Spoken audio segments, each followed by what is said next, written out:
So we are all carrying DNA from a species of human being that went extinct about 2000 years ago. About 2% of us is basically from there. That's the kind of thing this book talks about. Who we are and how we got here, by David Reich, who runs one of the biggest ancient DNA labs in the world at Harvard University. Now, here's the idea of the book. For all of history, we've known about the past in two ways. One is that people wrote stuff down, and the second is that people left stuff behind. But this field adds a third. You read the past directly out of the bodies of the people who lived it. In a Siberian cave, for example, somebody found a fingertip, just one bone, then they sequenced it and they found that it wasn't us, and then they found that it wasn't Neanderthal either. It was an entire branch of humanity nobody knew existed, so completely new.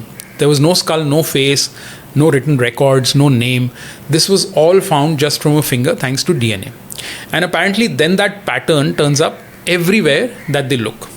So for example, in Britain, around 90% of the gene pool was replaced completely starting about 4,500 years ago. And Europeans turn out to be a blend of three completely separate ancient populations. And there's a chapter on India as well. It's why the book did quite well here and was discussed at least very deeply here.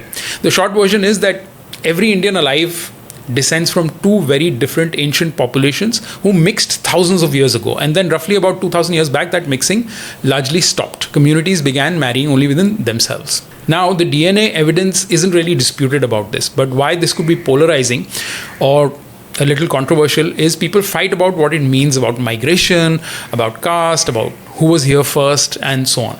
So it's best to read it yourself and make up your own mind, I think.